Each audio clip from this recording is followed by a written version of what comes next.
नमस्कार, KP Marathi blogs चॅनलला नक्की सबस्क्राईब करा आणि तिथे येणारी घंटी वाजवून ऑल हा पर्याय निवडा, म्हणजे आपले नवीन व्हिडिओ सगळ्यात आधी तुम्हाला बघायला मिळतील.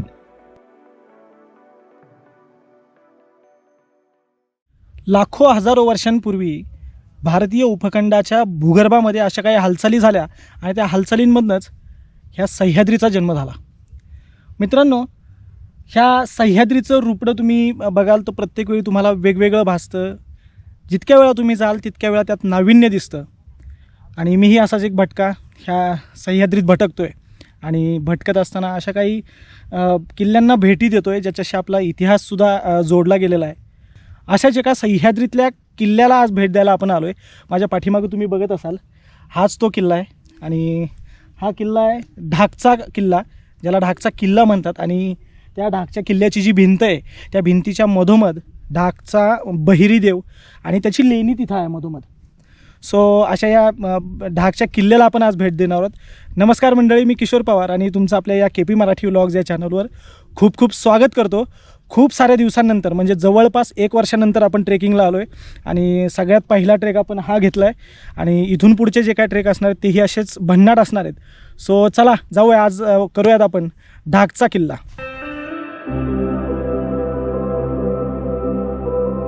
मंडळी, आजचा आपला प्रवास सुरू होतोय वारजे ब्रिज पुणे येथून. ढाक बहिरीला जाण्यासाठी आपल्याला जांभवली गावातल्या कोंडेश्वर मंदिरापर्यंतचा साधारण 70 किलोमीटरचा प्रवास करावा लागतो आणि कोंडेश्वर मंदिरापासून ढाक बहिरीला जाण्यासाठी साधारण 1 तासाचा वेळ लागतो. चला तर मग सुरू करूया आजचा आपला हा सह्याद्रीतला प्रवास.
मंडळी, पुण्यावरनं तुम्ही ज्यावेळी जांभवली गावामध्ये येता, साधारण 70-75 किलोमीटर पुण्यावरून आहे आणि तिथून पुढं थोडासा कच्चा रस्ता आहे आणि त्या कच्च्या रस्त्यानं तुम्ही कोंडेश्वर मंदिराच्या इथे येता.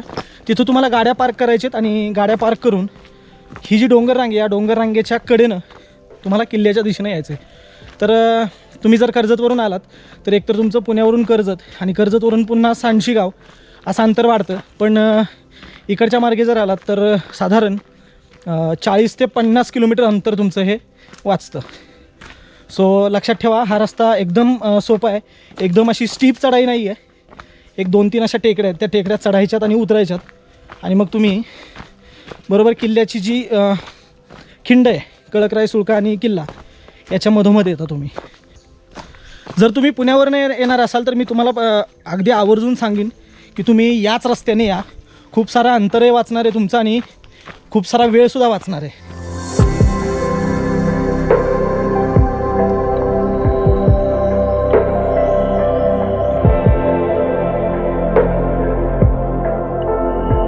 ढाक बहिरीच्या गुहेकडे जाताना समोर दिसत असलेली खिंड लागते, जिच्या उजव्या बाजूने आपण ढाकच्या किल्ल्यावर जाऊ शकतो, समोरून गुहेकडे आणि डावीकडून कळकरायच्या सुळक्याकडे.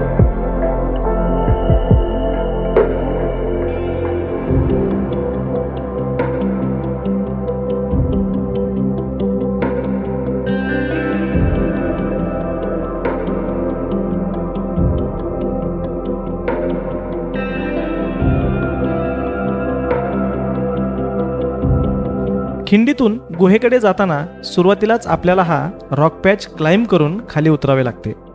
दमून आल्याने इथे उतरताना देखील तुमचा कस मात्र लागतो.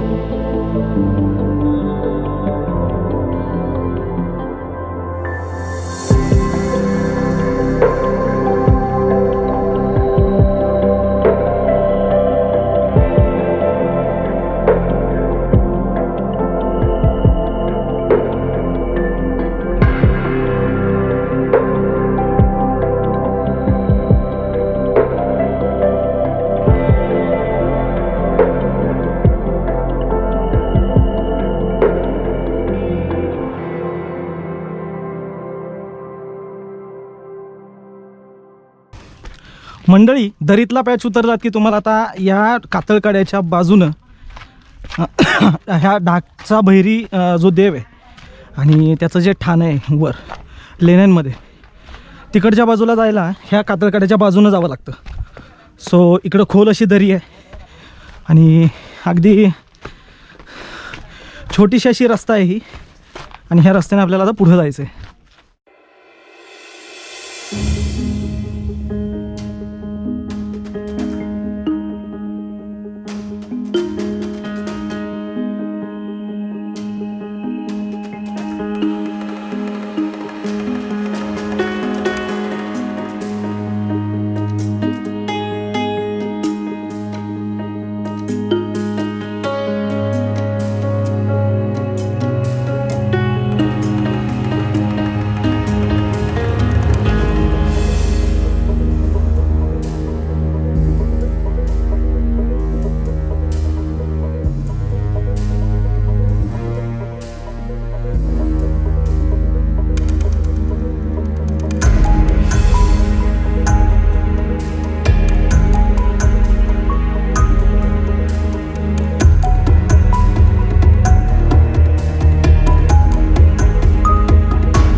खूपच अवघड असा हा पॅच आहे, रॉक पॅच.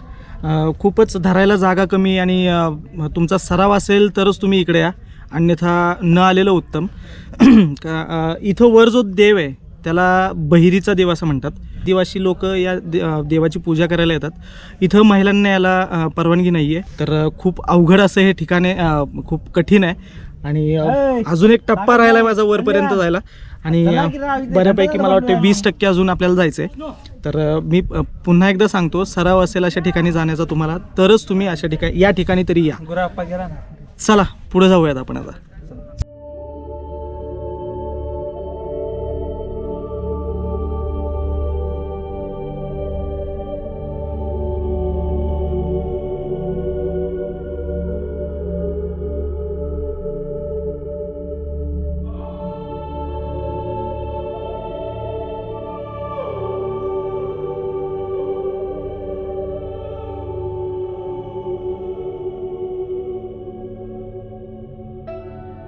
वर चढत असताना अशी वरून खाली येणारी काही लोक असतात. सो तुम्हाला थांबून त्यांना जागा करून द्यावी लागते आणि खूप व्यवस्थित असं कोऑर्डिनेशननीच तुम्हाला वर जायचं आणि खाली यायचं आहे.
ही जाती बहिरी देवाची केव, बहिरी देवाची गुहा.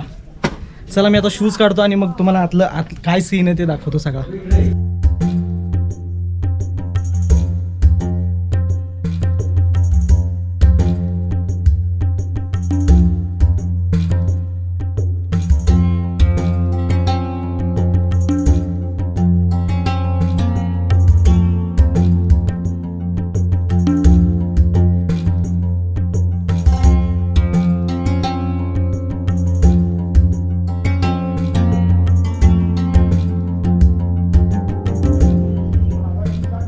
मंडळी इथं 3 केव्ज आहेत असं म्हणतात, कोरीव केव्ज. त्याच्यातली पलीकडं तुम्ही बघितली ती बहिरी देवाची, ही दुसरी एक केव आहे आणि तिसरी आहे ती पलीकडच्या बाजूला इकडनं.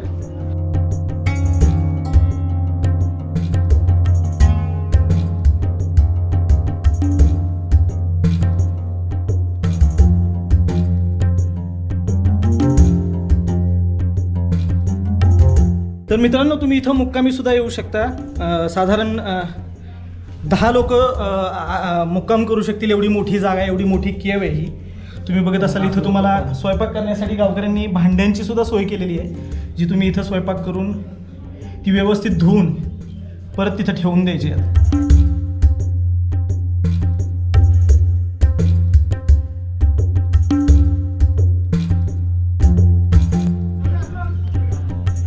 मित्रांनो हे समोर दिसत आहेत, हे राजमाचीचे 2 बालेकिल्ले आहेत, श्रीवर्धन आणि मनोरंजन. आणि त्याच्या शेजारी जी मधली ही आहे तरी, इथून मला ॲक्च्युली आत्ता ड्यूक नोज दिसतं आहे लोणावळ्याचं, पण कॅमेऱ्यामध्ये व्हिजिबिलिटी कमी आहे सो तुम्हाला ते दिसणार नाही. तुम्ही इकडं बघत असाल तर ह्या दिशेला कर्जत आहे, त्याच्यानंतर इकडून पुढं सगळा हा कर्जतचा परिसर आहे, हा सगळा कर्जत तालुका येतो हा. आणि खाली येते तिकडं सांडशी गाव. म्हणजे तुम्ही जर मुंबईवरून येणार असाल तर तुम्हाला त्या सांडशी गावात यावं लागतं आणि तिकडनं मग तुम्हाला ट्रेक करत ह्या मार्गे असं इथनं असं वर यावं लागतं. आणि दुसरा मार्ग मी जो तुम्हाला म्हटलं की पुण्यावरनं जर तुम्ही आलात तर तुम्हाला ही जी समोरची ही दिसते आहे, हे पठार दिसते, त्या पठाराच्या तिथं कोंडेश्वर मंदिर आहे आणि त्या कोंडेश्वर मंदिराच्या बाजूनं तुम्हाला ह्या सगळ्या ह्या एजवरनं ह्या खिंडीत यावं लागतं आणि खिंडीतून मग तुम्ही इकडं या दिशेने. कर्जत तालुक्यात लोणावळ्याजवळ असलेल्या निबिड अरण्यात बहिरी डोंगरावर ढाकचा किल्ला उभा आहे. ढाकचा बहिरी याचा अर्थ ढाकचा किल्ला. या डोंगराळ भागात वसलेला आदिवासींचा देव बहिरी, त्याच्या नावावरून हा किल्ला ढाकचा बहिरी या नावाने देखील ओळखला जातो. या किल्ल्यावर कातळाच्या पोटात खोदलेल्या पश्चिमाभिमुख गुहेमध्ये आदिवासींचा बहिरी हा देव वास करतो, म्हणूनच याला ढाकच्या बहिरीची गुहा असं देखील म्हणतात. दुर्गप्रेमी लेखक गोनी दांडेकर यांच्यामुळे हा किल्ला आणि ह्या गुहा प्रकाशात आल्या. किल्ला मोक्याच्या ठिकाणी उभा असून पूर्वीच्या काळी त्याचा उपयोग टेहळणीसाठी केला जात असावा. मंडळी हा आहे समोर आहे तो ढाक बहिरी आणि इथून आपण असं खाली उतरलो, इथून असं वर चढलो आणि ह्या एजवरून आपण आत्ता असं इथं आलो आहे आणि इथून असं आता आपण त्या तिथं मंदिर दिसतंय त्या मंदिराला जाणार होतो.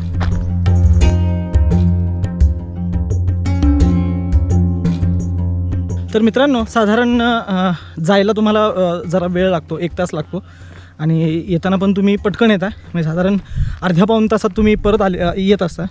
परत येतेवेळी ऊन झालेलं असतं आणि त्याच्यामुळं काय होतं की उन्हामुळं गरमी वाढते आणि झाडांच्या सावलीमुळं दमट वातावरण तयार होतं तिथं. सो थोडंसं जास्त एक्झर्शन होण्याचे चान्सेस आहेत, सोबत ग्लुकोज असू द्यात आणि खूप छान वन डे ट्रिप आहे.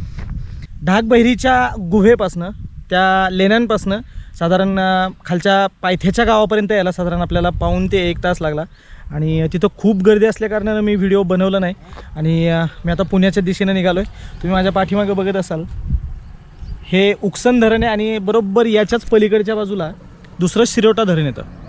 ही डोंगर रांग आहे मधोमध बरोबर आणि दोन्ही बाजूला 2 धरणं आहेत. सो माझा जो काही अनुभव होता तो मी तुमच्यासोबत शेअर केला. तर मंडळी कसा वाटला आजचा आपला हा व्हिडिओ हे कमेंटमध्ये सांगायला विसरू नका. आवडला असेल तर लाईक करा, तुमच्या मित्रांसोबत शेअर करा आणि सगळ्यात महत्त्वाचं, तुम्ही अजूनही आपल्या चॅनलला सबस्क्राईब केलं नसेल तर खाली येणारं ते लाल बटन दाबा सबस्क्राईबचं आणि त्याच्या बाजूचे बेल आयकनही दाबा, नोटिफिकेशन ऑल करा, जेणेकरून इथून पुढे जे काय आपण व्हिडिओज बनवणार आहोत त्याच्या नोटिफिकेशन सगळ्यात पहिले तुम्हाला येतील. चला तर मग मंडळी, पुन्हा भेटूया एका नवीन व्हिडिओसोबत, एका आपल्या नवीन अनुभवासोबत. तोपर्यंत काळजी घ्या, फिरत राहा आणि तंदुरुस्त राहा. धन्यवाद. जय शिवराय.